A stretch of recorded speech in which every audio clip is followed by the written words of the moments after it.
I've played so much Elden Ring since it came out that it's probably fair to say that I have a problem. As far as gaming like a degenerate goes, I usually like to take breaks. I don't play games for 8 hours a day, but no, Elden Ring, that's the exception. I really can't put this thing down, and I'm probably not the first person you've heard to say that because my God, do critics love Elden Ring. So this video is my attempt to explain why Elden Ring is blowing everyone's minds.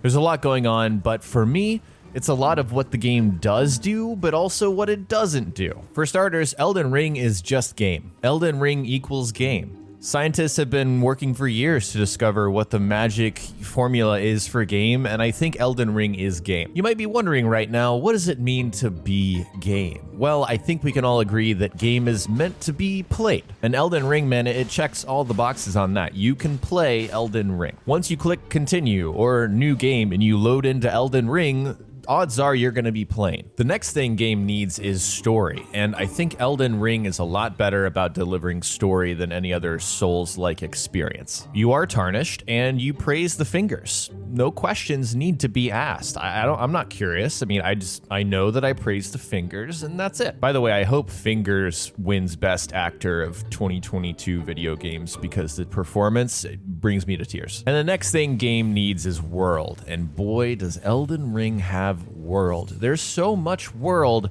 that when you start the game, you're like, yeah, this is pretty big world, but then you keep getting map fragments and it keeps getting bigger and you're like, oh my God, world is way bigger than I imagined. And then world kind of tells you where to go, but not exactly. Every time you find one of the sites of grace, you get this little golden trail if it's on the right path. And you're like, yeah, I could go in that direction to further the story, or I could go in the complete opposite direction and look for whatever I want to look for.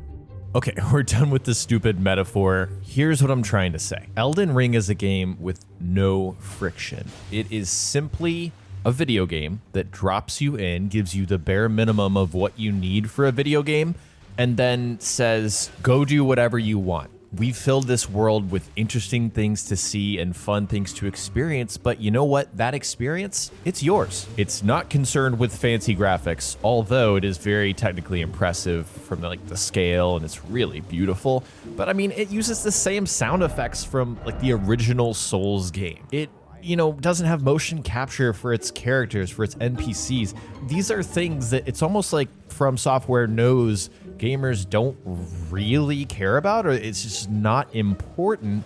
What's important is this experience as a whole, and most importantly, giving you the steering wheel and putting you in the driver's seat. And what you experience, what you find, what you do over the next several hours is authored by you. You sort of generate these little stories. And I don't know about you guys, but I've been sharing my experiences nonstop with my friends. Like, hey, I found this thing. I died a couple of times. I finally overcame it. You are creating these stories through the gameplay, and they feel so authentic and original because you are the one who is authoring them. Don't get me wrong, I'm not saying that games can't be linear and they can't be hyper-focused and directed, but I just think there's so much more magic when it feels like I'm the one overcoming something, or I'm the one uncovering something. Yes, it was placed out in the world, and when people do find it, they're probably gonna have a similar experience, but I'd argue that Elden Ring, more than any game I can think of in recent memory, has so much variability, especially in playstyle and weapons and all of that stuff, that the zigzag pattern that players make across this map in order to find their destination has so many variables that I can't imagine anyone is going to have the same experience. But at the same time, Elden Ring has this unique sense of community that doesn't require you to actively communicate with anyone through the form of these ghosts. Other people who visited the same location recently are also experiencing the same things you are. And at the same time, they're leaving notes like try fingers butthole or trap left, be careful. So Elden Ring basically lets its players write all over its world and tracks its movements with these ghosts in order to share with everyone else. And the closest thing I can think of is like in racing games where you can see ghosts like in Forza, for example. But this sort of experience, this community, humanity, it's so unique and amazing that it makes me feel like I'm experiencing everything with everyone else. And I love that feeling. In a lot of ways, I think you can look at Elden Ring and say, well, it's just open world Dark Souls. And that's actually true. That is true. That's not a false statement. However, what they've done by making this formula open world is really shown us what true freedom looks like. You've got open world games that do give you a lot of freedom. Games that remind me of Elden Ring are Breath of the Wild, and you could say Red Dead Redemption as well, but those games also just have a lot of friction that doesn't give you pure freedom. In fact, this game most reminds me of Valheim. That's a game that is completely training wheels off. It is you go and figure out what you want to do at your own pace. Have a great time, bud. I think another really important thing about Elden Ring, especially since it's coming out in February 2022, we've had a weird last few years in the world and with video games, is that this is a game that you can open the box or download, however you get it, you pop it in, and you know what? That's the game. That's the full game. There's no going on social media to see what the next update is. There's no DLC pack which you can buy in order to get through the experience more quickly. There's no future patch that's coming out to fix things. It's not technically perfect. I've been playing it on PC, which is the platform with the most issues, and yeah, I've got some frame rate drops, but you know what? It's not affecting my experience whatsoever. But a reason Elden Ring is game is because it's game. And what I mean by that is it is how games used to be. It just is. And that's an underrated part of the gaming experience these days. If you can find a game that just is game. You can play this thing from start to finish right stinking now. You're not going to think that there could have been more. You're not going to wonder what's next. You've got the game. That's not to say there won't be DLC. I don't know if there will be or won't be. But at the same time, this is the full game. And that's awesome.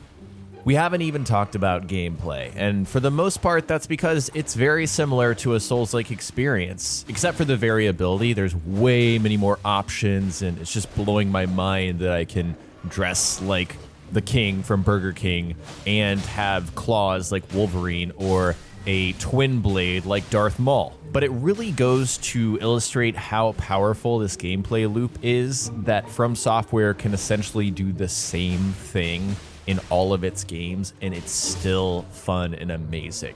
There's something so gratifying about chipping away, gathering runes, coming back, and leveling up. The risk-reward factor is always in play. You're always coming across something that challenges you. Again, I know that's not for everyone, but for me, the feeling of overcoming something that I've put so much time and effort into and coming out on the other side victorious is just intoxicating. Some of the most addictive games these days for me are roguelikes, and I think you could sort of make a case for the Souls formula being that way. It's kind of like that, but also I prefer this. I really do. I don't like wiping the slate clean. I like making a lot of progress and then having this risk reward and rebounding between checkpoints in order to overcome something. I think it's so satisfying, and yeah, it's gonna keep me playing for hours and hours and hours.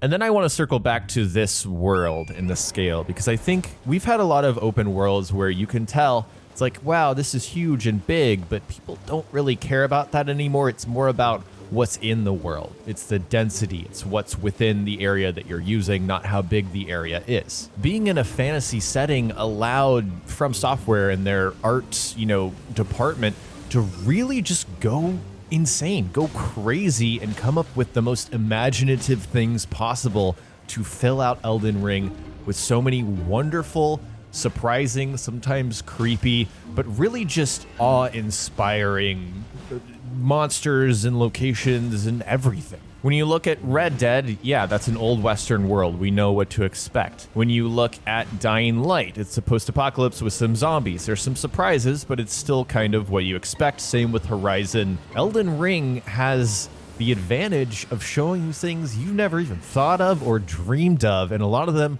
are just demented in the most beautiful way. The advantage of being able to surprise people with what's in your world is huge, and they just run with that. It is constantly interesting. It's always catching your eye. You're always wondering what you're looking at, and guess what? It's effing huge. There's literally so much Elden Ring, and it's never exhausting. And that's really the magic sauce right there to me. This is a huge ass game that you can spend way too much time in and feel like you're not spending any time at all, and keep playing it for so long and still have fun. And so it's sort of like the antithesis of what modern gaming has showed us lately, mixed with some old school elements that remind us of how games used to be, but also just nailing how it feels to give players complete freedom in an open world. And when you combine all of those elements together with a very talented development team at FromSoftware, I think that's why people are going absolutely bananas, nuts, crazy for this game. I think it's why critics reviewed it so highly, and I think it's really why it's a game everyone should experience despite the difficulty and the perceived lack of accessibility. Yes, there are some ways that it's frustrating how Elden Ring operates, but at the same time, in this day and age, it just feels refreshing and worth it, because I can tell you guys, the lack of accessibility in some areas, that is just far outweighed by everything else that this game does right. And